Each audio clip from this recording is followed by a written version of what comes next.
Hey everybody, Rex Bear, Leak Project. How the heck are you? I've got Jay Campbell with me and Matthew LaCroix. I would like to recommend going to trtrevolution.com as well as check out Matthew LaCroix's YouTube channel. Just type that in the search engine. Now, we're going to dive deep into the Oxford translations of the Sumerian cuneiform tablets that are about 7,000 years old. We're going to get very deep into the analysis of Nibiru and actually what it is, where it is, if it's real, if it's a cosmic fragment of the Sumerians' imagination. I will say this, I also put together some really good measurements on one of these specific not scribes, but one of these texts, one of these translations, and I was able to break down the words that, people are like, what is that? Where is that? Who is that? So I'm going to do a really deep analysis on various translations that have been done via Oxford University. And I'm, really going to be able to bounce ideas as well off of Jay and Matt. So thank you guys for joining me here at the Leak Project. Also, folks, check out Decoders of Truth. Check out the Facebook page, Decoders of Truth. If you haven't became a member at Decoders of Truth yet, make sure to do so. It is a closed membership, so you have to be pretty cool to join. I'm just saying, but no, check it out, you guys. It's Decoders of Truth, and there's just a bounty of intel in that group. So how you guys doing? Thanks for joining me. Great. It's awesome to be here. How's it going, Jay? Fantastic, guys. Yeah, definitely. After last week's discussion, I'm actually on vacation on the East Coast in St. Simon's Island, in Matt's part of the world. Well, at least on the East Coast, Eastern Standard Time Zone. But yeah, I had to join for today. I'm very excited about this. Let's just get to it. Yeah, let's do it. Let's rock and roll. Now, first of all, I would recommend as well, if you're kind of interested in the polarities, Matthew put together a really good book called The Illusion of Us, and that's available on Amazon. It's a quick read. It has some good information breaking down intel. Now, so let's first get into what we're looking at right here on the screen. And I want to give credit where credit is due. Oxford University, these are the project members. They did a fantastic job. I just got harped. They did a fantastic job translating these. And there are 148 different references of Nibiru just on this website, just in this treasure chest of Sumerian texts. And I want to read one at first right here. And this is a praise poem of Sulji. Let praise be sung that I have shown strength in grappling and wrestling. Let deserved praise be sung for me that I have in the land, that I have made a return visit to the shrine Nibiru and back along the road to Urim and have marched a distance of 30 Dana.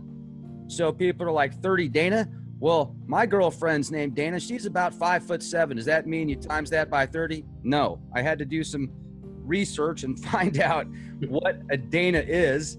And a Dana is, okay, so a Dana is what's considered 30 US in these ancient measurements. A US is 360 meters. So 30 Dana would equal 7,200 meters, which would equal a, then you'd have to, well, times that by 30, because each Dana, is 7,200 meters, each Dana. So you times that by 30, if you connect it to this poem right here, and you have 216,000 meters in distance. So that means the traveling that this individual made in this text was a total of 134.216 miles. What do you think about that? Fascinating. Well, it just seems like they're talking about a shrine of Nibiru. So we're not actually talking about Nibiru itself, but there was a place on Earth, probably in Mesopotamia, where they had a direct connection linked to Nibiru, where they would worship. And I think that's what this direct reference is referencing right here in this tablet. Now, I've been deciphering various texts, and there was actually a discussion about Nibiru recently where the trees that were growing there were black birchwood trees, or black birch trees. And this is supposed to be one of the only locations that they can grow. And very intelligent people that listen to the YouTube channel said, hey, that's actually in North America. That's in the Appalachian Mountains. So that would rewrite everything, unless then I've heard the other discussion about how Nibiru is also a city here, as well as Nibiru in the heavens. And the more research I do into Nibiru, it's a city that's discussed that's the primeval city, where the creation is of the demigods that create the fates of what they call black-headed people. So are there two Nibirus? I mean, what's your take on that? Okay, I would love to comment on that, Rex. So in terms of genetics, you're using an example about trees for saying, well, does that mean that Nibiru is actually on Earth? And what I see really happening there, from what I've looked at in my research, is that a lot of the plants, animals, the genetics that are here on Earth did not start here. They actually came from other places, not just Nibiru, but all throughout different places in the cosmos.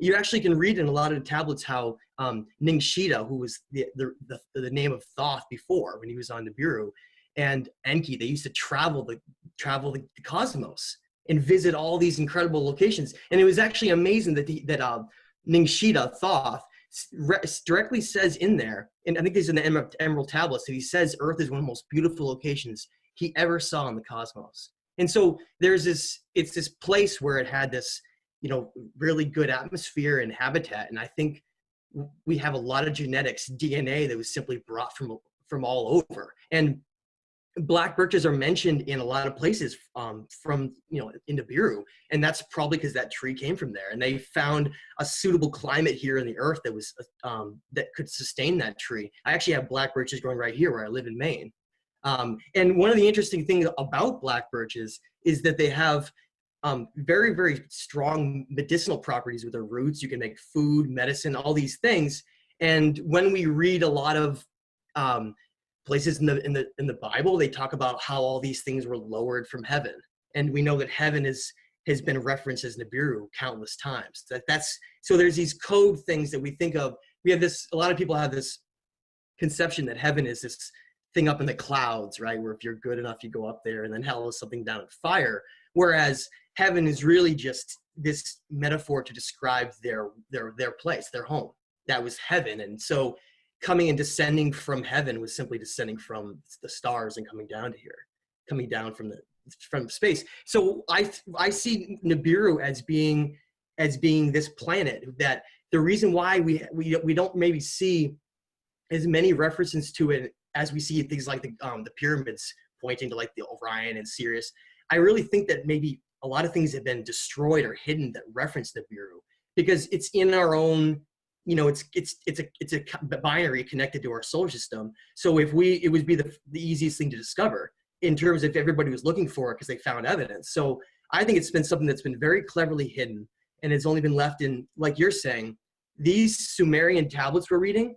These are ones that have been deciphered by Oxford University people who wanted to do this because they were passionate about doing it, not the mainstream archaeological association who throws this up on every newspaper and article we have around the world. These are people that are doing it because they're part of projects and they know the importance of this work. So we really need to put these Sumerian tablets and the information that's in them with high regard and think about the fact that if everything is referencing the Annunaki and those who descended from the heavens to Earth, I mean, that would always reference a place that's outside of Earth. And I think that the Enuma Elish really speaks to that pretty well. Now, Jay, what do you think about this discussion right now? Well, I find it fascinating because Gerald, all the great researchers spelled Nibiru differently than what is spelled here in this text or these text decodings from these Oxford scholars. So to me, it just gets to tell you that this information is so difficult and is so widespread as far as people are interpreting it, that it's almost impossible. We talked about last week the riddle inside the enigma. It's almost impossible to truly decode this in a way that everyone uniquely agree on. Does that make sense? Jay, one of the reasons why it's spelled like that is that Nibiru has actually been spoken of as like 3 different spellings, I think. And the reason for that is the name Nibiru. If anyone's wondering, that's a very strange name or what all these things. The reason it's called that is, if you learn, and this is directly relating to how the planet acts in this giant elliptical orbit. The name itself, Nibiru, in whatever variation it is, simply means the crossing. And if you think about these these passes where it causes destruction, and sometimes in the ancient past it's collided with other objects, and moon satellites have collided. Right. This crossing aspect really starts to make sense, and it really gives evidence to the fact that Nibiru is this destructive planet that crosses right through. I don't agree with that. I don't agree with that, Matthew, and I'll tell you why. Because I've read over 100 different passages from these tablets, and not one of them has talked about Nibiru causing chaos on the planet. As a matter of fact, I read multiple translations recently, actually just a couple days ago, about how Nibiru actually became barren and Nibiru became a ghost town, and then they had to rebuild it. And I haven't found anything about the destruction of planet Earth with Nibiru. Now, what I will say is the information that I have put together makes it seem more of a,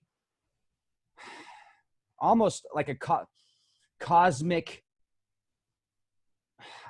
it's got to come from the Pleiades. And I'll tell you why. Because the reference of the seven protectors, the seven luminaries, not only does that connect to the seven chakras, far beyond that, that connects to the Pleiades, the 7 cluster star system in the Pleiades. And there's so many references of these Sumerian tablets that are discussing cosmic events and plays, and they're linking people that they give positions of power to these plays and events. Now, I'm not saying that there isn't a planet Nibiru. I am not saying that. There very well could be, because they refer to it as something in the heavens, which very well could, which sounds like a planet, but they don't give the location except for those little hints. So let's say that there's this orbit of 3,600 years, which I haven't been able to verify yet at all. Well, let's say that it would come from the Pleiades system. Then how fast would it have to travel, and what would be the consequences? And it talks about the effects of what happened on Nibiru also. So something definitely happened to Nibiru, whether it was a war, whether it was cosmic events, whether it had issues too, but it talked about the rebuilding of this. Now, here's where I'm going to go with this, because this is really important. People need to understand this. When I broke down, I'm going to read to you a dedication of a statue, Solji. And you can see it right here on screen. On a day that dawned for prosperity that was destined for rain clouds, he ran from the Kiur of Nibiru to the shrine of Urim, the E Temen Ni Guru, and provided the princely bowls of Nana, set up in the morning dining hall with a copious ration. On that day, prosperity was decreed for him. In a violent storm, a whirlwind that broke out, Utu, Solji returned to the lustrous Ikur. So before I get into details, does anybody know what any of that means? Because I do. I broke it down. Can I comment on that, Rex? Yeah, but let's keep it short, please. Okay. One thing we want to consider is that there are so many Sumerian tablets, and most of them haven't even been translated yet. And some of them may not even be referencing Earth. As in, I know you mentioned heavens and earth here, but some of the stories they're talking about, a lot of these Sumerian tablets are they're epics, right? They're like the Atrahasis is the epic Atrahasis. Talks about his story, right? And that happens to be on Earth. But some of these stories and some of the things they wrote about in the tablets may have been actually referencing things that didn't even happen on Earth as well. I just wanted to point that out. Sure, absolutely. And it does have a lot of references to things that happened in the planets above, the heavens above, the luminaries above. And so let's go and break this down real quick. But before I do that, Jay, do you want to make a comment? No, I'm just trying to keep up with you, but no, keep going. The only thing I would say is that this is just, again, incredibly fascinating at these translations. I'd love to find if we could get a person who was a Sumerian linguist, Rex, like an actual real decoder of because as I understand it, it's the least spoken and understood language that's on the planet today. Well, another thing that makes it difficult, I just want to say one little quick thing, is that Nibiru is not the only name that they give. In the Enuma Elish, the Marduk actually named himself after the planet. And so you read about how Marduk crashed and all these things in the Enuma Elish. So that's just something I want to point out is we want to broaden our horizons past just the name Nibiru, because it's been called Wormwood, Marduk, right. And a lot of different names as well. Well, and once again, I mean, that's like saying that you can take all these different names and link it to Lucifer and the devil and the planet Venus. And, you really have to be careful when you say that as fact. Now, I appreciate what you're saying, and there are points of reference to validate what you're saying, I think you just need to be real careful to say that as fact. Now, once again, this is a roundtable, and we're discussing this in a very respectful manner with constructive criticism. And, I appreciate that towards me as well. So I don't know I don't have the facts. I'm giving information, and I'm also breaking down what these references are. So let's go back to this paragraph, because here's what you got to think about, guys. When you read this stuff and you read these different words, I mean, you got to know what it means. You got to know where it is. You got to know who it is. For example, when I read this chapter, I didn't know what the Kiur really was. I didn't know what the Temeni Guru was. I didn't know what the Ikur was. I didn't know what the Solji was. I had to look all that up. So when you break all this down, well, the Kiur is actually just called the Ki, and it's considered the netherworld or the underworld most of the time.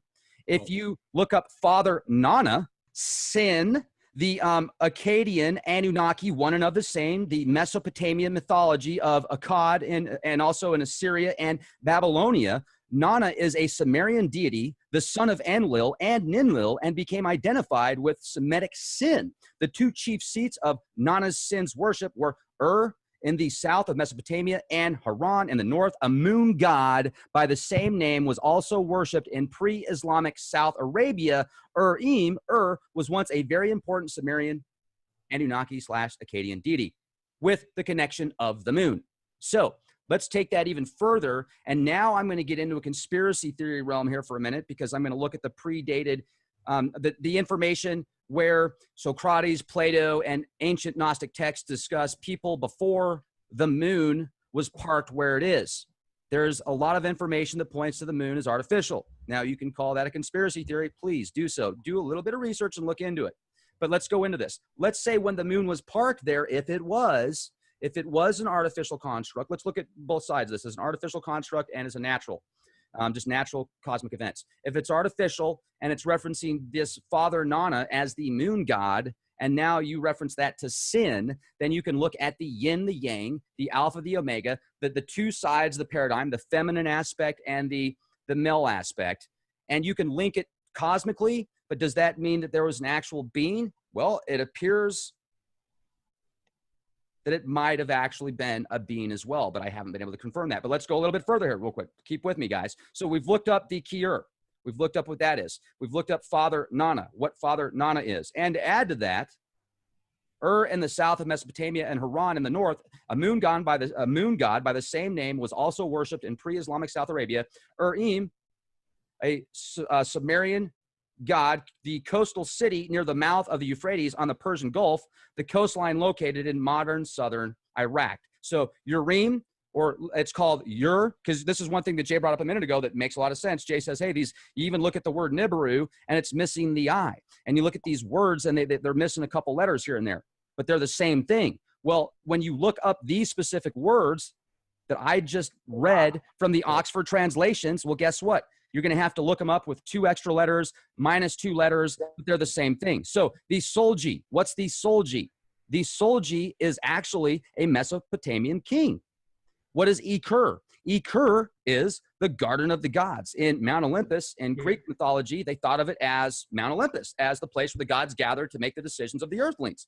It's called in Sumerian, the mountain house, the meeting location of the demigods, aka Anunnaki, Olympian gods, Akkadians, potato, tomato. And I'm going to add a couple more things here because you guys are probably still wondering what Temeni Guru is, unless you're a scholar already. That is the ziggurat of an ancient Sumerian temple built over 4,000 years ago, at least 4,200 years ago, which links to that Solji Mesopotamian king that I just referenced, and the Persian temples that were built, these Mesopotamian temples that were built.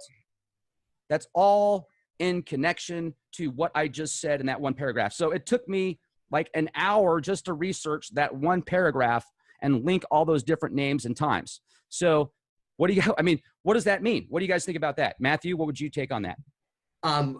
Yeah, I mean, the ziggurat, I think still parts of that are still around. You can still find all that. So what you were saying, the easiest way to translate all this stuff is break it down by every name and go find out what they mean. That way you can actually get a sense for where these places are. And I think that most of these references that we see are just referencing the activities of what they were doing at the time, based on going back and forth between Anu, the ruler of all of it. So they had to go up on the mountain and connect with the great either Father Enlil or who can then talk to the great Anu. There was always this hierarchy system of them going through to make decisions on the earth. And I think this is just referencing the different places they were going at the shrines and the different houses they were going to literally make decisions about humanity's future and what was going to happen for them on that planet and what resources they were obtaining and all these various things. So you kind of read about, so there's so many of these that haven't even been translated yet.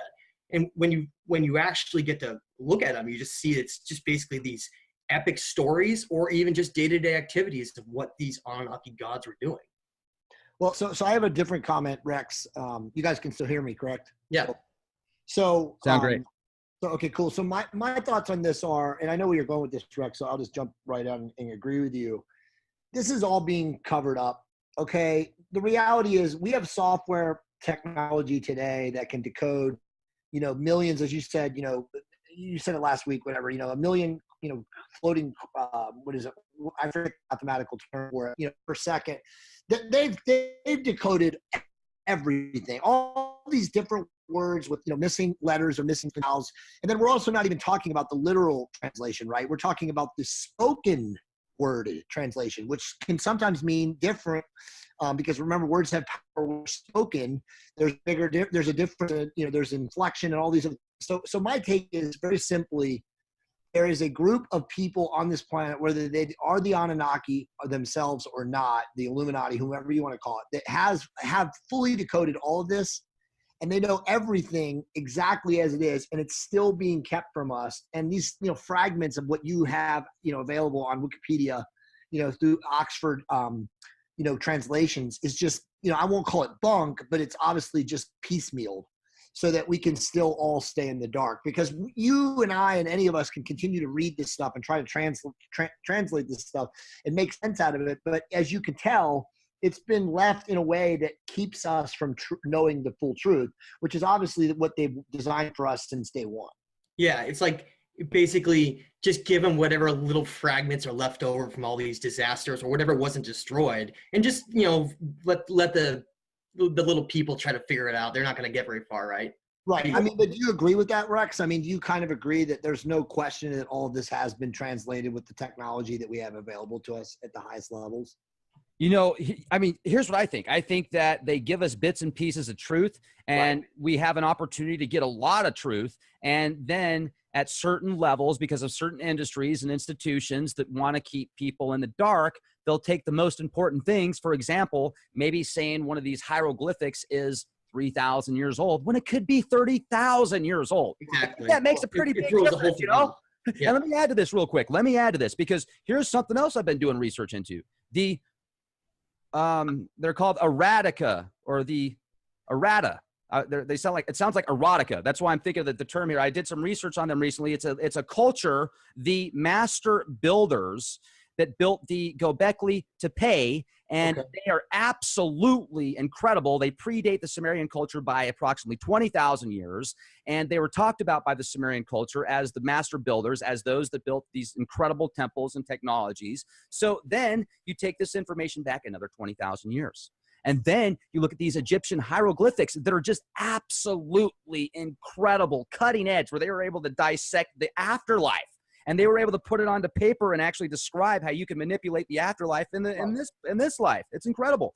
So yeah, we get lied to about things, and then they throw us truths and little bits and pieces and let us go kind of with the carrot at the end of the stick. And I really think that because of that, it takes divine intervention. It takes not only the spark within ourselves that God has given us to find, because we are in an information hard drive right now. We are in an information highway where this information is in front of us in signs and symbols, and even down to the quantum level. You can find the microcosms within everything. And in this holographic construct matrix that we live in, every small piece, every sum makes up the whole. So, I mean, it's just fascinating. And yeah, you're absolutely right, Jay, when you say they lie to us about stuff. They throw us the scraps too. Like, here you go, little boy, get it.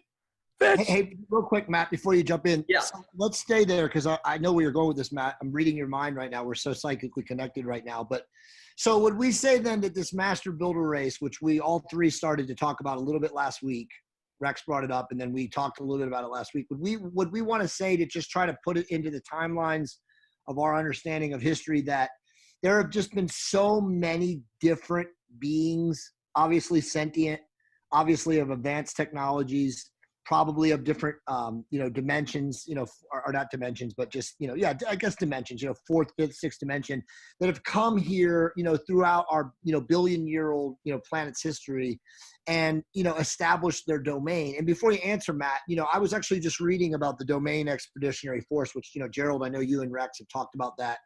Or I mean, Rex, you and Gerald have talked about that. But I was just reading about that, the Ahura Mazda and the domain forces and stuff like that. And then there was an Ancient Aliens episode. I wasn't doing any research, but somehow it led me to that this morning, because somebody sent me an email and a link about it. And I was just reading it for like 5 minutes this morning. But would you guys agree then that it's so impossible to figure this out, because there has been so many beings that have come here and set up shop and obviously interjected with us, and then obviously tweaked us and engineered us? I mean, if we start thinking about the master builder races being before the Anunnaki, which it seems like they might have been, I mean, were they even part of the Anunnaki? That's where it gets really, really crazy. So it's like my working, thesis of what's going on is that there's just been so many races, like you said, Rex, that it's impossible to truly know without divine intervention. Well, I hate to use that word impossible, just because when you put a label as something impossible, then you've already built those walls, and it's near impossible, man. It's freaking tough. But right. You know what, Jay? We can do it, man. And that's the beauty of this. I feel that it's coming to light. I really do. I think it is. People like you, people like Matt, people that are listening to this program right now that are looking for the truth. Enough of us look for the truth, and it's either going to put these guys in a corner to where they're going to lash out big time, which they very well could do, or it's going to be that 100 monkey syndrome, that 100 awesome person syndrome that turns into this intergalactic change. So let's hope for the latter. It doesn't take very many people, to cause a rupture of truth throughout. And I'd like to point out, I think it's so difficult to figure this stuff out because of how disastrous the cataclysms have been. Right. Where these things have had to survive them. I mean, if you look at most structures that we have, that are only a couple hundred years old that we've built, you go out in the woods and find some place that's barely even left. Well, how about try to have something that's 100,000 years old, that's gone through, more weathering and disasters than you can imagine. And also, Jay, the Anunnaki are actually referenced as the master builders. Interesting enough, they're called that. And That's the reason why there's these giant structures on the moon and all these various things here, is that when these disasters occurred, after these Anunnaki rulers we have had to recreate the infrastructure of our planet. And that's what we have now all of a sudden. And I think, and another reason why this information has been so hard to find in the past, and then kind of we're at this juncture now where this stuff is exploding online, is that if you look at when a lot of these discoveries were made in Egypt and in Mesopotamia, a lot of these discoveries were being made around the late 1930s and 1940s. And that's right when World War II started. And major discoveries, the Nag Hammadi Library and all these places where it was completely going against all these other models they were teaching us. And of course, what's the best way to misdirect people's attention would be to have a world war, right? And I think that was one of the reasons, I want to point that out, one of the reasons why the timing of World War II ended up the way it was that there was this entire, and after World War II, you can look at where the curriculum was set up in the United States and a lot of places in the world, and it was changed and altered right after that. They used to actually teach a lot more about this in the past. Before the 1940s, they had a lot of where you could really learn about the gods of the Greeks, and you could learn about a lot of the Mesopotamian gods, and then of course all that stuff was done away with, and we have the model we have now. But I see that as a way to kind of manipulate, to try to hide all this stuff. Because then if you have just people who are trying to do this, like us, right? We're just people trying to do this. We're not these professors that are getting paid to just sit in their lab all day and work through this. If you just have people trying to do it, how hard is that going to be for them to try to put it together? It's almost like a bunch of people all screaming to try to figure it out, and then nobody thinks anything's real. I think that's exactly what they wanted. I want to jump in real quick. It's the errata people. And doesn't that kind of sound like erotic? Errata. Anyway, so maybe my head's just in the clouds. Hello! The errata is a land that appears in Sumerian myths surrounding Enmerkar. Now, here's what's interesting about this. This is a culture at least 27,000 years ago, and this is the culture that was described by the Sumerians also as master builders. And if you look at the role in Sumerian literature, you can get a few tidbits right here that are right there for your pleasure, ladies and gentlemen. And what else is interesting is it's the home of the goddess Inanna, who transfers her allegiance from Arata to Uruk. Now, here's another interesting thing is if you look at these different pieces of literature that are in Sumerian culture. Now, it's interesting because a lot of people have read the Atrahasis, and a lot of people have read the Epic of Gilgamesh, and a lot of people have read a few amazing scriptures of Sumerian literature, and then they will classify the majority of their knowledge base on the Anunnaki and these ancient deities in reference to just a few pieces of literature. And I think that's kind of dangerous because the more research that I've done in different pieces of literature, that you get cosmic events, you get plays, you get songs, you get soap opera events. I mean, it's all intertwined. And then you start learning about Enlil, like you've even brought up before, Matthew. If you say En and Enki and En and Lil, that has a different meaning. So you have to know which meaning at which time they meant when they said Enli or Enlil or Enki. And it's just fascinating. So let's look at these guys right here. These are the guys that built just some of the most incredible temples that we're uncovering now that are over 12,000 years old. They're linking them at 12,000 years old. And there's the one in the Turkey region that they found, which they call the oldest temple in the world, Göbekli Tepe. And if they built that temple at least 12,000 years ago, and more likely 20,000 years ago, then who was before them? Right. And who was before them? Well, that's where it gets really confusing. And then, let's not forget, I think most of your viewers and people know this that watch us, but they built this with technology that we still don't even have available to this day. They still do not have the refinery to build stone, that size in those shapes with that kind of grand design. It's impossible. So, this isn't even at this point, like you said, Matt, before, it's not debatable. People around the world who are aware and awake and becoming higher conscious are totally, hip to the fact that this is obviously technology that we don't even understand today, even with all of our great tools and stuff to us. At least in the mainstream, in the public eye. They probably have stuff in the secret space programs and behind closed doors that probably is the same tech. But I guess it's just so fascinating, Rex, because I look through this and it's just still all the same Sumerian gods and kings list, and names are a little bit subverted and changed and tweaked, but it's the same thing. So it's like, there really is the origin. We don't know really what the origin is. If the Sumerian, if that's the origin of our, our progenitor race, I don't know. But clearly all these other races have a Sumerian link. Yeah, you see the name Inanna right there. That just tells you get a direct connection that this is related to the same story. It's just part of our obviously our story is part of many different beings. The Pleiades are definitely a major player in our story. I think, I definitely don't want to just say Anunnaki, because there's not just an Anunnaki race. They're just beings from Orion and Sirius and the Pleiades.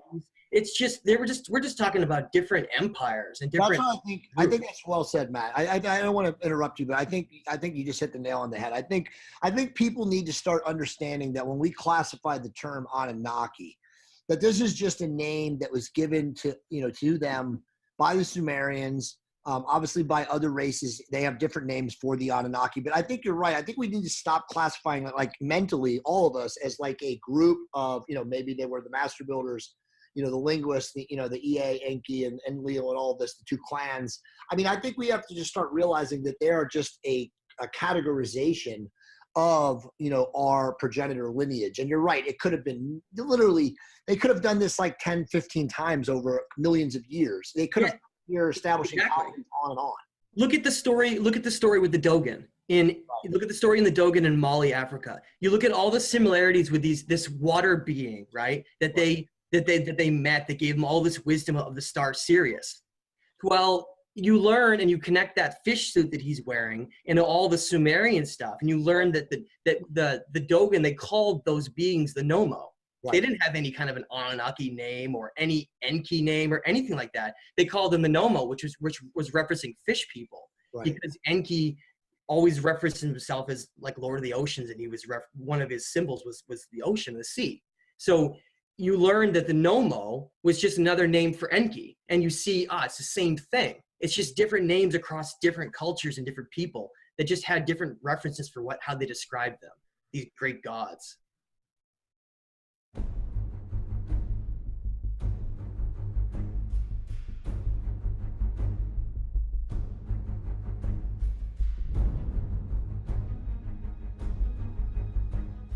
All right, folks, you need to take a look at this. This is called the Tiger Stream streaming device. Pretty much, we're getting rid of cable because we heard about this. And y'all already know what it is. Your boy Soulja Boy. Shout out to Tiger Stream. We just opened it up straight out the box. Yeah, man. If you ain't got this in your crib, you ain't no big dog, man. And I finally figured out a way to cut the cord for good and no longer pay subscription for cable. This is a really handy device that allows you to stream live content straight to your TV. The Tiger Stream is the best media streaming Android device that I've ever used. When it comes to looking for something to watch, I swear, the Tiger Stream box is king. From the moment you open the box, the Tiger Stream is going to stand out from all the other streaming box providers. I put this thing through its paces, and let me tell you guys, this thing is a game changer. If you're like me and you are sick and tired of feeding the beast. With all the content this device can access, it literally pays for itself in just a few months. This is hands down one of the best options for a direct cable or satellite replacement box I've ever used. How much money do you pay for cable, paying it to Comcast? Every movie ever made since the 1930s. Well, this new device right here, this device is going to change the game altogether.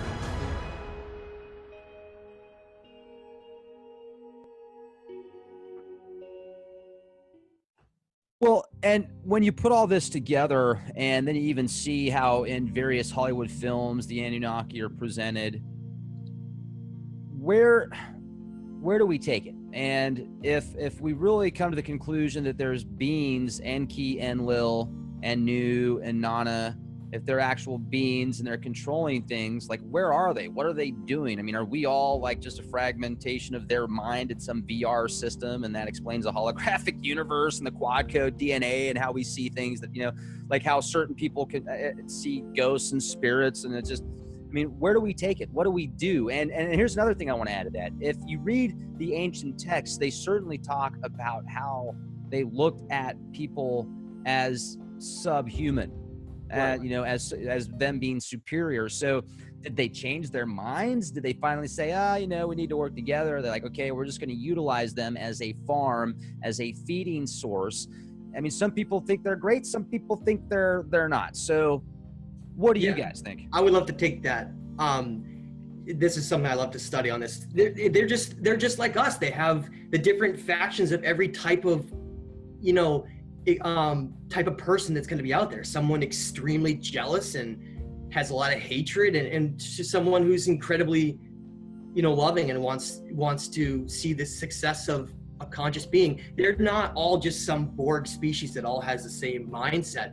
And you asked some very important questions. Where are they all, right? If you read some of the Sumerian tablets, they talk about how there was discussions about how Isis, or Ninhursag as she was called, when she was returning to Nibiru once, she was told that she looked extremely aged.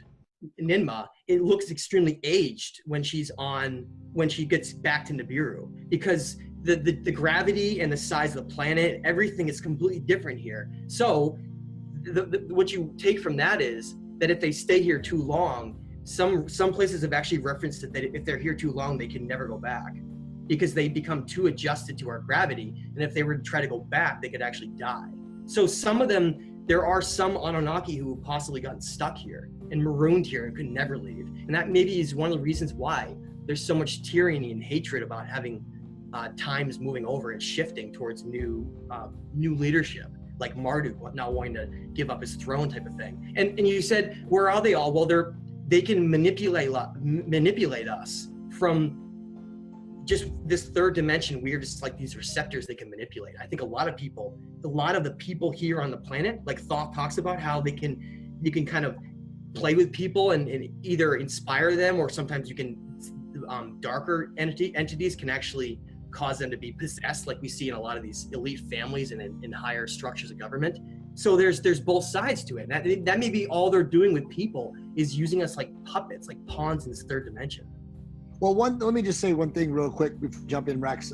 One conversation that I had with Gerald way back when, about the idea that they were here now. And again, I'm citing information from other sources. I'm the Learn Project, which Michael Lee Hill, the Wingmakers, this group, this like high level government research group, that Gerald gave me access to. I got some PDFs that I read, stuff. Supposedly, and then there's a writer, and I can't think of him. The guy writes for the Military Times or the Army Times or something like that. And I can cite or post links to his articles. The guy's not a crackpot at all, but there's been times where the Anunnaki that have stayed behind have revealed themselves to people, like the highest level governments. Like there's stories that I've read that Gerald shared with me in Africa. Matt, I think he shared this too with you in 2014, in a really remote place in Africa, like supposedly Marduk has revealed himself to people. So I don't really, I can't confirm any of that. This is data that I've read from other people who are. That was in Egypt. Yeah, it was somewhere in Africa. I can't remember, but it's been recent. So, and again, that's all I wanted to say is that there are high level government groups, black operative groups, that are supposedly in cooperation and communication with some of these Anunnaki that have been left behind. And Matt is right. They're not all nefarious. There's some of them that are actually, for the advancement of our species and for the advancement of, us evolving. So it's very confusing. Well said, Jay. Yeah, that's great. Absolutely, Jay. And also on top of that, I want to add, let's go back for a minute to that one discussion we were having about that specific a dedication of a statue. So it talks about on the day that dawned for prosperity that was destined for rain clouds. So let's break this down as a collective whole here if we can for a minute. So he ran from the Kir. So that means he ran from the netherworld or the underworld of Nibiru. So it says he ran from the underworld of Nibiru to the shrine of Urim. Now that Urim, once again, it was a very important Sumerian city. And then it says the Temen-ni-Guru, which is the Zaganot that their temple that they built, and they provided the princely bowls of Nana, so that's the moon god, in the morning dining hall.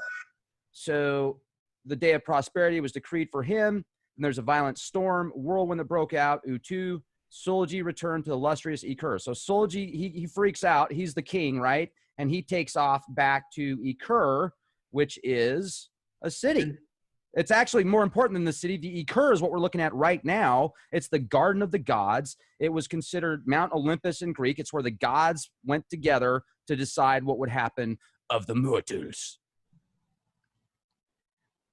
Crazy. Yeah, it sounds like it just from what you were reading, it sounds like he, going into the underworld, maybe it's even referencing some kind of a portal device to even get here. I mean, there's so many Sumerian writings to read through. That's one I haven't actually even gone through yet, but it really does sound like it's some kind of a portal connection here or something where they can travel. Because I mean, to go in the underworld you're either talking about going actually physically under massive underground tunnels, or you're using it as some kind of maybe you're using it as a reference to lower dimensions, because Earth, after all, is in a lower dimension than their planet. Did you guys hear me get into the Sumerian tablets that talked about Inanna's descent to the underworld and Gilgamesh's messenger's descent to the underworld? Yeah, I think I listened to one of those. It was really good. Jay, the only reason I'm asking is, Jay, did you hear it? I may have, but I mean, I'm very familiar with the Egyptian texts about Osiris and all that in the underworld. Right. But this is still the Sumerian stuff. But the only reason I'm bringing this up is when they went to the underworld, they said, look, if you're going to go there, you can't have any emotions. And they talked about what they could and couldn't do before they went down there. And when Gilgamesh's messenger goes down into the netherworld, he doesn't listen to the advice of Gilgamesh. So guess what? He gets stuck down there and they have to save him. But it sounded like they couldn't make any emotions or do anything, which made me think of being underground, being, like with the dead, and then it made me think about that crazy experience that I had that I told you guys about, where I literally felt like Archon food, where I couldn't move unless I was allowed. And then, there was an entity there, or something there, or maybe it was just in my mind, was like, get out of here. It's like, you don't want to be here. Don't come back. And I don't know. What do you guys think about that? Well, the underworld is definitely referenced in countless things. I mean, it's talked about everywhere. And like you said, it's got to either be it's either symbolically of also talking about underneath our feet, deep within the earth, or it's also talking about these lower dimensions. So that's somewhere I go back and forth about, is referencing the physical underworld, the Abzu underneath us, or are we talking about some kind of a lower dimension? I think that's where we as people trying to figure this out have to I think we just have to wait for the future, because a lot of this stuff is even beyond what most people's comprehension. A lot of these gods were beyond even a lot of the mental capacity of what any human could even imagine right now on this planet. Well, I agree, Matt. I mean, that's very well said. I mean, let's be honest. I mean, we're three-dimensional beings, okay? I mean, obviously, some of us who are aware, many people in the Decoders of Truth watching, the Leak Project. And by the way, all the people that are live right now watching us, thank you guys for your support. We appreciate it. But the reality is that you're right. I mean, we can't comprehend things outside of our, limited, meat modem, guys' brains in the third dimension. I mean, we think we can, we can try to calculate things and think about beings that are in different dimensions. But I mean, if they are in different dimensions, and it goes back to our conversation last week when we talked about what is Nibiru. Well, what if Nibiru is a body, an interplanetary body in a different dimension, and that the reason people can't find it is because it's in a different dimension? Well, if that's the case, and it sounds reasonable to assume that it is, then everything else that we're talking about, obviously, with the inhabitants of Nibiru, the Annunaki, the master builder race, whatever, they're all interdimensional. So I think we could really shift this, into the discussion, because, we have obviously some other discussion points. I mean, this has been an awesome discussion already, but, we can start talking about like reincarnation, and we can start talking about the soul, and CERN. Well, maybe Jay, that's part of the whole purpose behind CERN, is the fact that they're home and they themselves are in another dimension. So the only way to actually pass through certain rare elements or technology or whatever you wanted to do, instead of flying to point A to point B, as our limited minds try to always come up with, you try to cut through, right? You create some kind of a wormhole where you can actually cut through. And I think that's what CERN really is. Yeah, I mean, it's all fascinating to me. But and then obviously it's even the further you go down the rabbit hole, and I just read recently, as I mentioned last week, I read the Omniverse. I read it about 2.5 months ago, by Weber, Alfred Lloyd Weber, Alfred Michael Weber, whatever his name is. I can't think of him right now. He's a brilliant guy. But it just talks about, how diverse everything is and how hard it is to truly understand things, from our three-dimensional perspectives. But yeah, no one really knows what CERN is. I mean, we look at the imagery, and what is the main imagery? They have the image of Shiva. Gerald talks about, what he thinks CERN is. I mean, obviously, Matt, you do. I mean, Rex, we've talked about it many times. It's a very interesting time to be alive, guys. Yeah, it is. Sure. And we linked it, you guys, the actual statue out there of Shiva. Remember the Rig Veda that I read, where the gift that was given as a weapon, and one of the most powerful weapons that could destroy time and matter itself, and space, the heavens, and the earth. Yeah. Guess who was given? Shiva gave that weapon. And that was the link. Right there. It's connected right there. That was all that I needed to take it over the top for me personally, and confirm that. So, here's what I want to talk about too, Ikur, the Garden of the Gods. Is this where these Anunnaki, is this where the Akkadians gathered when they decided the fates of the people that they manipulated? And here's another thing that I want to add real quick before I can get all excited. I remember going back and reading all these stories about how the reason we went into Iraq was because of stargates and to gather all these ancient relics and technologies. And I'm like, no, man, it's just the oil. And the oil was a big part of it. The defense contracts were a big part of it. Those are all pieces of the puzzle. It's not just one piece. Exactly. Here's another piece, ladies and gentlemen. Ikur and many of these places that we're discussing in the Sumerian texts, guess where they're located?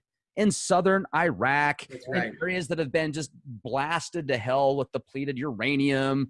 And, oh, it's we got to protect America because they got weapons out there. They got weapons of mass destruction. We don't have any, but they do. So we're going to get them. Oh, wait, so you create we control it because we take care of people. We love you so much. We keep right. America's soul. So they create terror in a certain place to make people believe that they should be fighting there, like the Middle East, and then throw us into a turmoil when the real motive behind it, like you said, behind just the petrodollar, is simply just to get access to steal all of these ancient Sumerian things. You can actually look and find, there's a lot of people that have shown evidence that the U.S. government actually raided the Iraqi museum.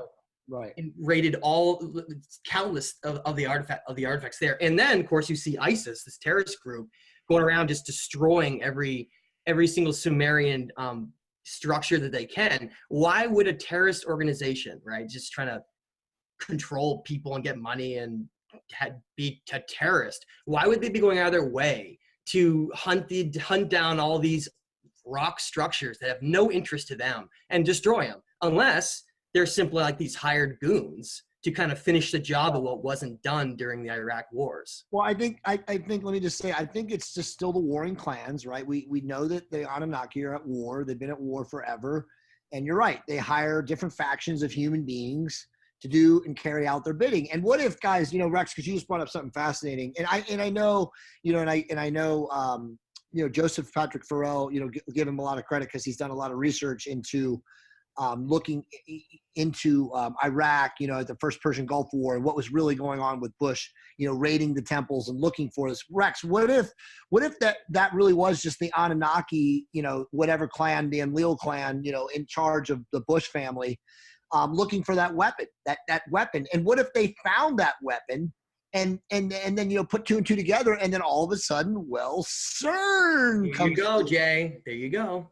CERN comes into existence. So there's a very stark reality of what can be interpreted and what is myth or fantasy. And I really think that, Hollywood does such an amazing job of kind of telling us what's really been happening, behind the scenes in their, fantastic way. Yeah. And maybe as you and I and all three of us are becoming more and more aware, and obviously thousands of people like us, maybe there's just a lot better way to connect the dots. And maybe that's what this is. And it's just constantly the war between the clans, and the clans, moving their chess pieces around the board, going back to Jason and the Argonauts. Gerald's always fond of that movie. And then just kind of showing how they puppeteer us. And one last thing about the occur, I want to stress this to everybody that's watching this, or will watch this in the rewind. If you guys really want to understand what the hell is going on in the world, familiarize yourself with both Greek, Roman, and Norse mythology.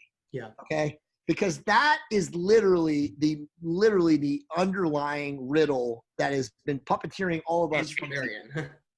Well, I mean, it's hard to translate Sumerian. I think most people, like, there's the English translations. Most people are watching this in English. I know there's other foreign people that are watching this, and thanks for watching us. But if you can read English, it's pretty simple. Rex put something on there the other day about the mythology, an encyclopedia of mythology. If you familiarize yourself with that, you will definitely know what's going on. History repeats itself. It has a very eerie way of doing that. Now, if you guys can see what I'm sharing with you right now, this is a Sumerian star map.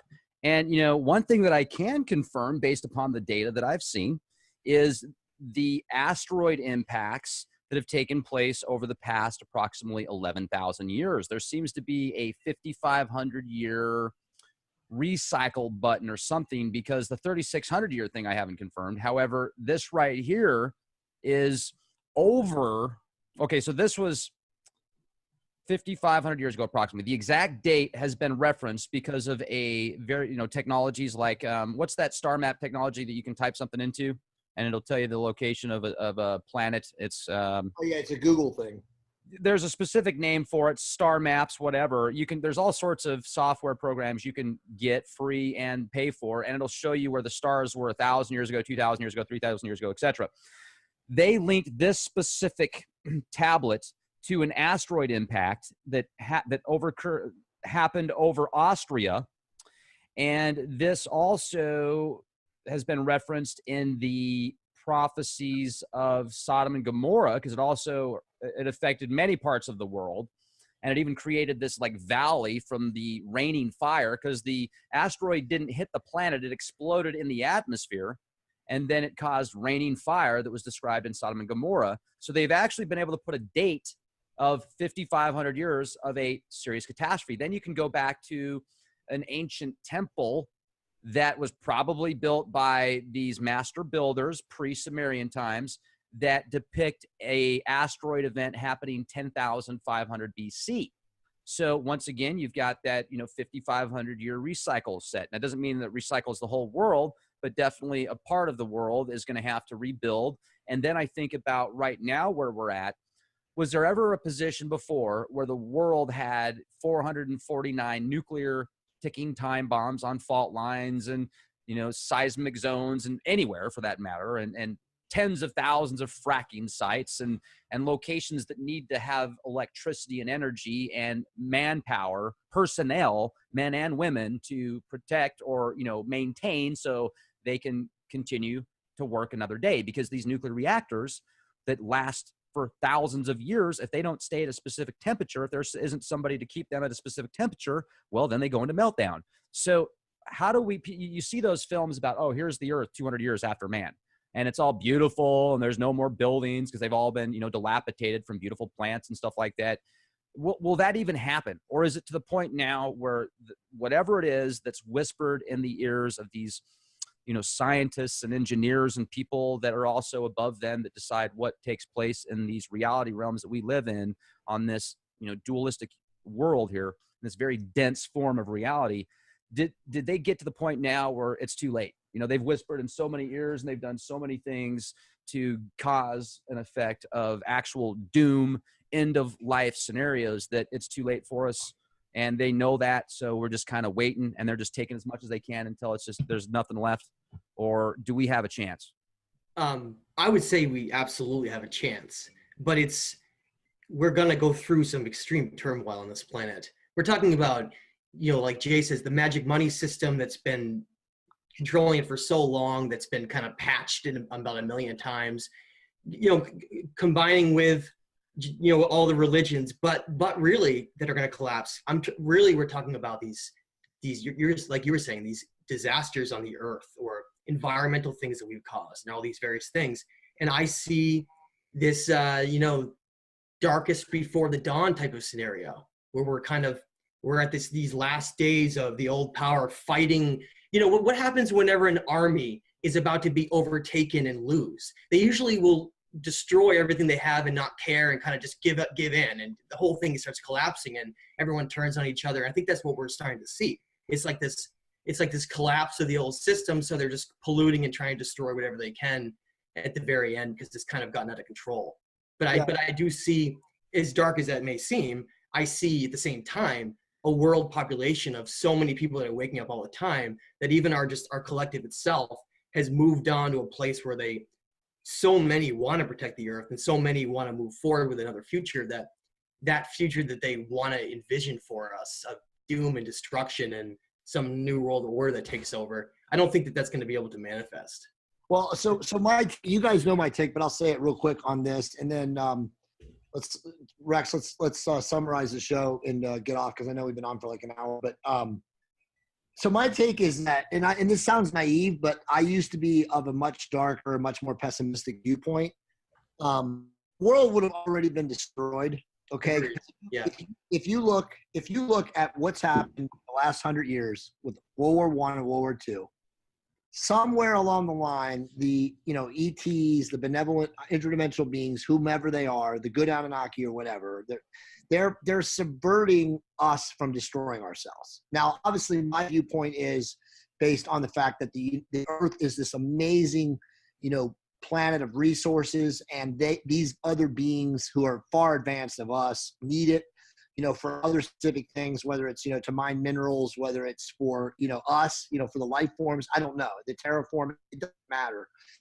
I'm not going to let the planet blow up. So however bad thing, whatever happens to the planet, the powers that be, so to speak, in the technological, universal hierarchy are not going to allow this planet to go boom.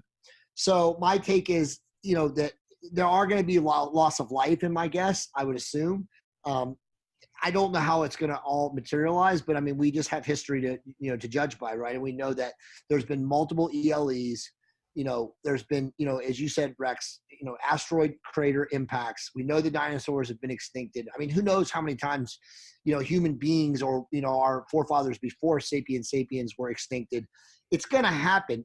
Are we lucky enough or, not lucky enough, depending on your perception, to be around when another one of those events happens? I don't know. But I mean, I can look around in our geopolitical world right now and I can see pure instability. Okay. I see a world that is just different than, what it should be. There's so many people in service to self. It's crazy. And so it's like, if there is going to be a purge or a cleansing and we are going to move into a quote unquote golden age, there has to be a massive change. And I don't see the change happening in a super positive way. I hope I'm wrong, but I don't see it. No, Jay, that was really well said. I agree with everything you said there. And most importantly, we got to remember, if you look into the Cold War and you look into this, this big battle of powers between the two armies, the United States versus Russia, back and forth for countless years, there's actually documented proof that talks about how scientists or the people, the military was actually was going to launch nuclear weapons and actually tried to hit the button multiple times and were intervened and not allowed to. Power went out, something went wrong. This, like Jay said, we would have already destroyed ourselves if it was up to the missile silos were deactivated. The nukes were turned off. I mean, there's powers way beyond our understanding that are involved right now in our affairs, both militarily and obviously governmentally. So, that can't even be debated anymore. I mean, sure, you can be low conscious and debate us, but that's not for anyone of consciousness. They already know that. And again, brilliant. I like that NLP trigger word there, Jay. That was good. You like that? Brilliant researchers. That's a lot, man. That was, I think, $1,000 course at one time, Rex. But millions of, or I'd say not millions, but hundreds of researchers have proven this out. And I don't need to name names. I mean, there's a lot of brilliant people out there. And I just think that the truth is, too, is like, it just depends on how aware do you want to be. If you're an individual out there, and you are waking up, there's so much information. There's the Leak Project. There's the Decoders of Truth. There's all these amazing researchers. I'm not even going to name them. There's so many of them. And you can get all this information and make a decision, through internal discernment yourself. You don't have to be watching the news, the mainstream news channels and CNN, MSNBC, all this nonsense, Fox News, CNN. You don't need to filter. You can filter all that out of your life, So it does come down to an individual's choice as to what they're going to consume from an informational standpoint. And truly, you guys have said it great, throughout this whole entire podcast. All the information is available to you. How willing are you as an individual to discern it? That's right. Well said. I like that. We have to be able to develop this self-control aspect, right? Are we advanced? Are we beings that have high intelligence? Or are we children who can't control our own self-control demiurges? Like, I'm hungry, or I'm sleepy, or I want to just do something easy and not challenge. Go beyond the comfort zone of your lives. Push yourselves. Go find the truth, no matter where it leads. And I guarantee it'll improve your life, because sitting in the background and remaining ignorant only lasts so long. Eventually, you're going to be in the dark too long, and it's going to be a very confusing place. Give a quick shout out to Decoders of Truth, Jay, because I know that just last month, didn't you have your fastest growing month with Decoders of Truth ever? Yeah, it's incredible, dude. We're actually almost at 15,000. I mean, wait a minute, let me check. We might actually be over. I'm sorry, we're over 15,000. In fact, it's so out of control. I think it's like at 15,600 people. Hold on. I can tell you in 2 seconds. Right now, that's great. We have 131 people that want to join the group, and we're at 15,586. And I'm not kidding you. We've probably gone up 5,000 members in the last 6 weeks. It's incredible. What do you think? People are becoming aware for sure. People want the truth, right? It's incredible. I mean, it's absolutely incredible. I mean, there's so many people that are waking up and trying to discern for themselves, like, what is and what's not truth. So yeah, it's great. I mean, and I mean, that's very positive information. I appreciate you bringing that to my attention, Rex. Well, also, I mean, why do you think that is? What do you think was what caused the big jump? Well, I mean, I have my own theories. I mean, you and I have talked about it before. I believe there's great cosmic energy going on right now in the universe. I think that through solar radiation, the solar radiation changes, which you've measured, numerous times. I don't know, obviously we posited that theory last week that maybe CERN has moved us. But I just think that overall, it's the age of Aquarius. There's massive cosmic radiation, cosmic energy waves that people are starting to feel, and it definitely changes people's DNA. I actually just read an amazing article today. I wish I could find it right now, about how DNA, they used to think that DNA was completely static and you were born with your DNA, but now they realize that DNA is absolutely amenable, and it changes based on, your frequency, your love language, your emotional commitment, your service to others. I mean, it's truly amazing how much they're finding out. Obviously David, he's written, what's his name? What's the guy, David? He's written the source field his source field book talks a lot about the DNA. What's the guy's name? David, what's his last name? I'm having a harp moment. I don't know. Yeah, no, it's okay. It's David Wilcox. David Wilcox. I couldn't think of him, but he wrote, in the source field investigations, he talked about DNA as amenable, and that was like 6 years ago. And most people are like, whatever, bro. But now all the latest science is coming out and saying that it's true. So it's fascinating, but that's my theory. What is your theory, Matt? I agree. I would just be careful. I think a lot of there's research, there's truth to be found in a lot of places, and there's also disinformation. So just when you're going down this path of trying to find out how to uncover reality, just always have a filter of being objective, no matter where it comes from, and you'll always be steered correctly, no matter what. Yeah, no, actually, I did want to say, I do believe that David Wilcox has been gotten to. I believe that a lot of his information that he's put out has been great. I feel the Source Field Investigations is an amazing book, and everyone, listening to this podcast should read that book. But as I told both of you guys, when you start getting supported by the mainstream news, the New York Times, all of the quote unquote fake news, the big regimes that are controlled by the controllers, you gotta really discern, because at the end of the day, those are the guys that are calling the shots, as far as infiltrating the message and infiltrating kind of the matrix, as we would like to think it. And like Michael Tellinger giving in and saying flat Earth is real. Well, I mean, all of it. You got to discern. I mean, Michael, who am I to say that Michael Tellinger has not put out amazing research? Because he has, right? I mean, slaves. Well, that's the whole point, isn't it? Right. He became too big. Right. But exactly, and I have other people that are friends of mine or A-listers who have told me the same thing, that, that eventually when you get big enough, they come to you and they say, okay, you're going to make millions of dollars, but there's a cutoff, because once you start making millions of dollars and you have you're an influencer at a certain level of people, you can only say what is supportable by the mainstream. And I'm not going to mention names, Joe Rogan, but there's a lot of people out there that know what's really going on, who have shut the F up because they cannot afford financially or for their career to say what they have found to be true. And that I think more than that, though, I think they get directly threatened. I think. Well, no, there's no question. No. Believe me, there's no question. Actually, there's no question. I have a very good friend. I will mention him. He's an A-lister, and he's told me exactly what was told to him, and it's absolutely true. You're 100% accurate. You get to a certain level of influence, you can only say certain. Well, I'll never. I promise. The promise I have is I'll never ever do that. So if I get big enough to be threatened like that, I'd rather just take the truth, the honest road, no matter what. So I would Rex is people give me a hard time for living in my garage, but man, Rex I tell you, already that big, dude. I don't got to worry about it. I say, man, I live in my garage.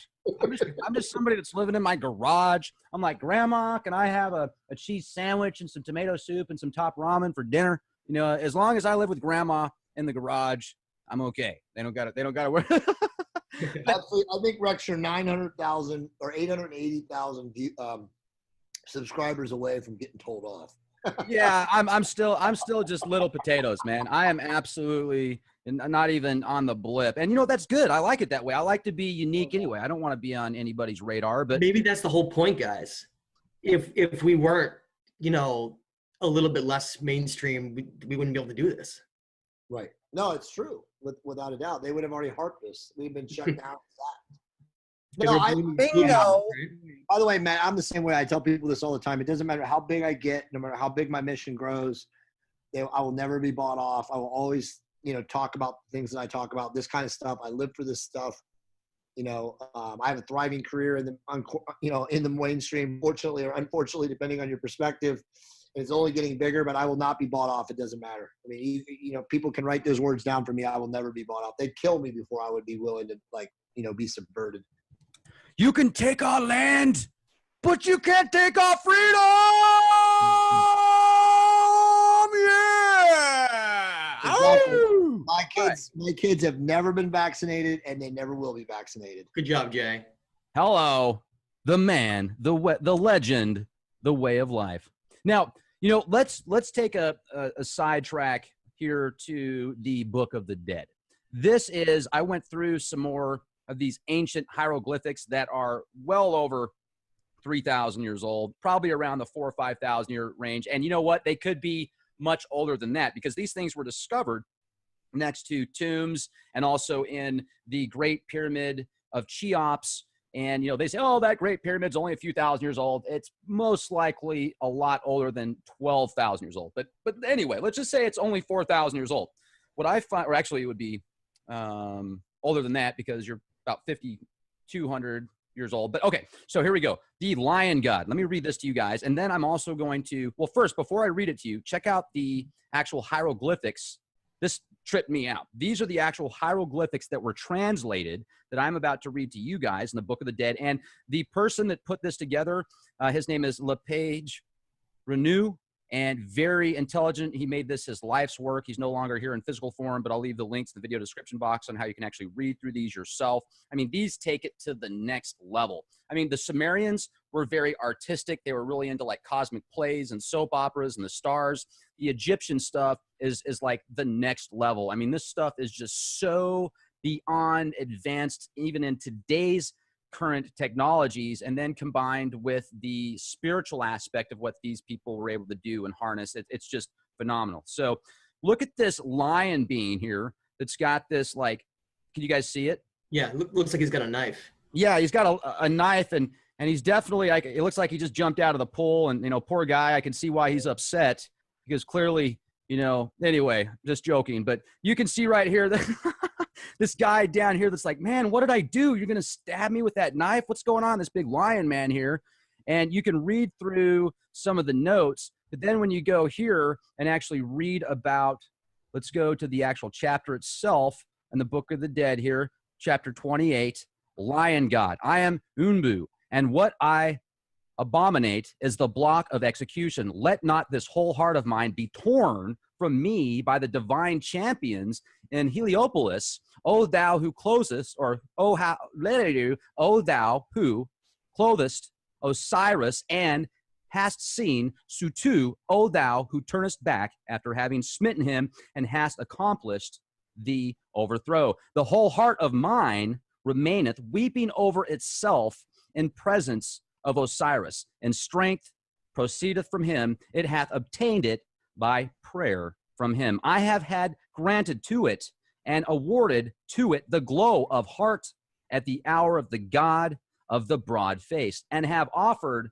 the sacrificial cakes in Hermopolis. Now, what are sacrificial cakes? Are those the ones that we hear about now, the modern occult stuff where they add some type of bodily fluids to these unleavened pieces of bread? I think it could be. Let not this whole heart of mine be torn from me. It is I who entrust to you its place, and stir your whole heart toward it in Sechet Hotepet, and the years of triumph over all that it abhors, and taking all provisions at thine appointed time from thine hand after thee. And this whole heart of mine is laid upon the tablets of Tamu, who guideth me to the caverns of Sutu, and who giveth me back my whole heart, which hath accomplished its desire in presence of the divine circle, which is in the netherworld. The sacrificial joint and the funeral raiment, let those who find them bury them. What do you guys think about that in reference to these right here that we're looking at, the petroglyphs? It's crazy. I think we're talking about Egyptian beings, most likely, some higher up they were able to actually have this knowledge, because most of the regular people didn't have it. We're talking about someone who is able to transcend I think, the third dimension and be able to actually pass on to, if you look at who Cyrus is, you can see the very strong connections to this being a reference to Enki and being some kind of the great god who determines, the hearts and how pure someone's soul is, weighing them. So and the lion god, I know the Sphinx was actually supposed to be a lion. So it then was defaced and turned into what it is now. But so there's a lot of very interesting references to that. And we know ancient Egypt was the most advanced place in the ancient world after Atlantis disappeared. All the advanced knowledge and the crystal maze and all those went to Egypt. So that's why you have all of this incredibly deep knowledge of knowing how to transcend the physical world and being able to go right into a higher conscious state that you could probably travel into the underworld, Well, if you're eating the manna from God, as they called it, the white, the what do you call it? The monoatomic gold. The monoatomic gold, right. So if you're eating that, it does talk about that, Rex. If they're eating that, then they can transcend, or ascend, obviously body out or leave their body, so to speak. It makes sense. I mean, and again, we're trying to make a literal interpretation of this, but my guess is that they weren't complete savages and they were cutting hearts out. Yeah. And it's obviously more metaphoric. But that's my guess, is that they're talking about and you mentioned it, Matt, the mystery sects, the priests, who truly, were the what do you call it, the keepers, the protectors, right? The keepers, the protectors of this information. And there you go. There's a picture of a priest right there. They're obviously able, as mystery sect initiates, they're able to do this. They have access to this, monoatomic gold, the Ormes, and they're eating it or ingesting it or whatever they were doing, smoking it. And, then they travel into the next dimension or travel to wherever it is, the netherworld or, a different dimension or whatever. And so it makes a lot more sense when you think of it that way versus the literal interpretation, which is kind of crazy. I think that's what most times we have to look at, is that not everything is always supposed to be literal. Sometimes it is, or maybe even pieces are literal and other things are metaphorical. I mean, taking the heart out of someone could mean you simply weigh their heart, like on a scale, to see how pure it is. Does it have a lot of fear and hatred in it, or is it empty of those and it's full of compassion? So Osiris was always weighing the souls and the hearts of the men here. Well, the scary part though too is, if I can kind of infer, and go into when you guys did your little round about what do you call it, not Mesopotamian, but the Mesoamerican, and all the sacrifice, right? The blood sacrifice and Inkulkan and all of that stuff went back down. I mean, they were cutting the hearts out. What if they just didn't understand, what their Anunnaki masters were really teaching them, and it became blood? And I know that there was probably some sort of a subversion from the Dark Brotherhood at some point that possessed them. But I mean, what if it was too that they just didn't understand and they were cutting hearts out trying to get, the Anunnaki, interdimensional beings or dimensional travelers to come back, and that's why they killed and sacrificed so many. Yeah. That's a good point. It's like taking it too literal, and you're so desperate at that point because the gods have been gone so long. Gods have left you, yes. That you take it literal. And like when I was in Chichen Itza, and I was looking at the struggle between Kukulkan and the eagle that shows this battling back and forth, where it has the pine cone seed of knowledge in its mouth, kind of holding humanity with what knowledge it wants to give. I find it fascinating that we had these cultures that were built up with knowledge in the stars, and then we have them all becoming corrupted with blood, sacrifice, and war. And I just see that as this continual competition with these sons. We gotta figure out who they are. Like Kukulkan, like Jay just mentioned, that's simply Ningshita Thoth, versus this other son of Enlil, right? This competition of Ninurta. And I see these sons of both of these factions always just competing. Thoth will build up a civilization and teach them everything and then move on, and then the eagle will come in and corrupt them and make them believe that blood sacrifice will actually help them. It's crazy. You guys, when you look at these images right here, and especially the one on the right, it looks like they're taking a big bong rip on the left. They've got the dual hookah there. Yeah, and I see they're that. getting baked. But on the right, it looks like they're getting mummified, and they're Yeah, exactly. I was just going to say that they're bound and gagged, right? now, and to add to that, I'm thinking to myself, and one thing that I do think Gerald Clark has done a very good job in is analyzing the human antenna aspect. So when I think about that, and I've studied these different positions, the prana and other positions that you will do for meditation and certain breathing techniques that will take you into specific essence. And if they're getting ready for the other side, the netherworld, the underworld, this physical embodiment, the way that they are located, and then in conjunction, it looks like there's some type of tool that's being used, something, and pottery as well. I don't know what kind of medicine or herbs or tinctures or smoke or whatever they're using. It looks like they got baked first on the left there. They're like, okay, first we're going to get baked, and then we're going to give you some hallucinogens, and then we're going to sit you down, and you'll be fine, even though you're entombed in this. And position them to a specific position, right? Right. So, but they get in this specific position, and then they're connected with, the universe in a certain way as an antenna, and that would make sense to me. So they're like blasting off. They're like, that's it. They're not really dying. They're creating their own essence and going through that portal in this sense. I mean, that's what I'm saying. They took it to a science. That's right. They're actually excited to with what they're doing right there. They're not, screaming and crying, and no, they're excited to go and pass into this next stage of their life, this next place where their consciousness can travel. If it's done a certain way, they can probably track where those consciousness would go of those certain kings. Mind blowing. And let's do this real quick. Let's actually, now that we've seen it, let's see how close we are in the translation here. So 27. That would be this one right here. So we've got, O ye gods who seize upon hearts and who pluck out the whole heart and whose hand fashion anew the heart of a person according to what he hath done. Lo now, let that he forgiven to him be you. Hell to you, O ye lords of everlasting time and eternity. Wow. Let not my heart be torn from me by your fingers. Let not my heart be fashioned anew according to all the evil things said against me. For this heart of mine is the heart of the God of mighty names, of the great God whose words are in the members, and who giveth free course to his heart, which is within him. There you go.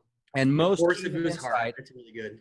Is the heart among the gods. Ho to me, heart of mine, I am in possession of thee. I am the master, and thou art by me. Fall not away from me. I am the dictator to whom thou shalt obey in the netherworld. So if we go back to these images and look at these again, you're going to see that Thoth is the Almighty God. That's right.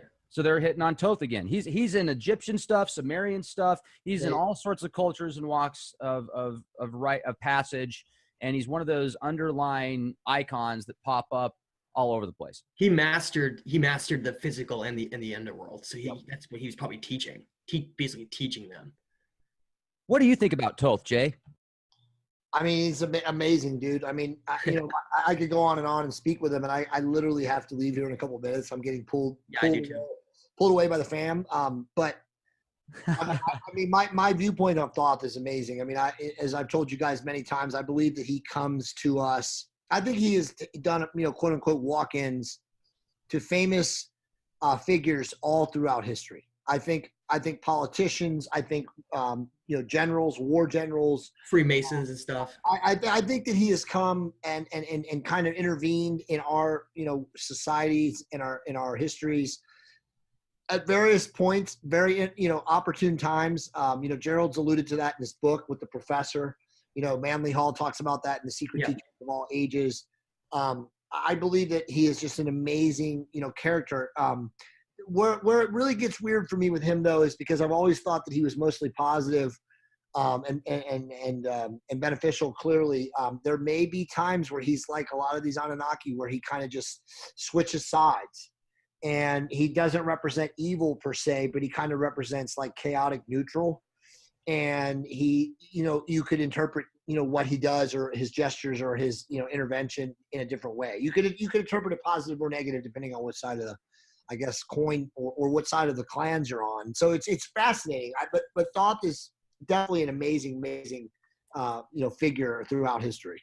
You read about Thoth, and his name was actually Ningshita before that. And he talks about in the Emerald Tablets how he gave up his right to the gods in heaven and Nibiru to stay here and be a teacher to mankind. And everything I've looked at, like Jay said, all the different influences his dad had all throughout our timeline, I really don't think we would be here still if it wasn't for him. No. I think we would have annihilated ourselves. It would have been gone. It would have been gone. So many times he's come through. And again, I believe this. I believe that Hollywood, certain, factions of the Anunnaki are weaving thought into Hollywood too.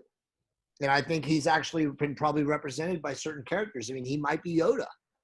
I mean, just to bring one person right out from, from behind, but like, somebody who is, a philosopher, a wise one, pro-human, pro evolution of our species would be a representative of Thoth. He's usually the one that's there to help us. And that's what he actually claims in the Emerald Tablets, that that's what he's dedicated himself to Anu to do. He actually told Anu he wants to be the teacher to mankind. And that's not just his decision. That's the decision that's been made. He is the teacher of mankind. He traveled to the Duat. Yeah. Right on.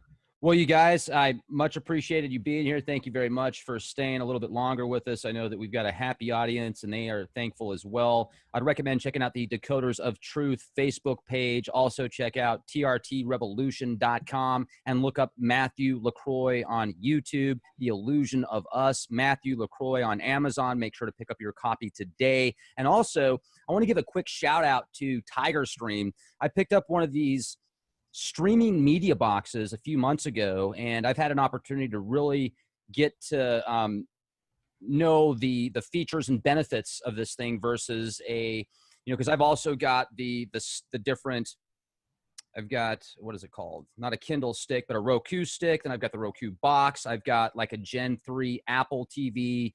On my Roku, I've got Netflix, I've got Amazon, I've got Hulu, I've got cable, because my cable and internet's cheaper than just internet, so I have all that with it. And you know what?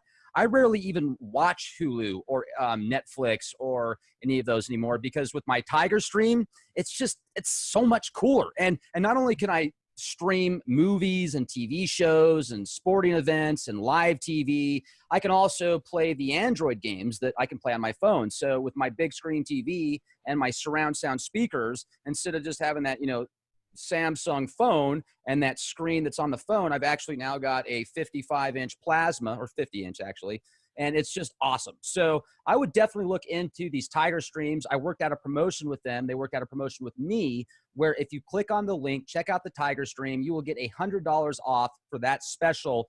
And these things do cost more than a Roku or than one of those not Tiger Stick, but one of those like streaming sticks.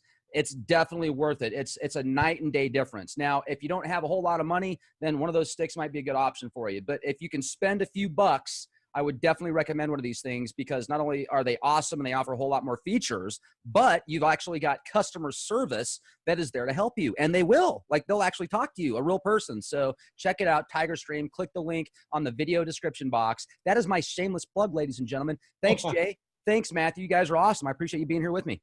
Thanks, guys. It was really awesome to be here. Let's keep it going. We'll talk again next week. Absolutely. Right on. And thank you, everybody else, for being here with us. Be excellent to each other, ladies and gentlemen, and be the change you want to see.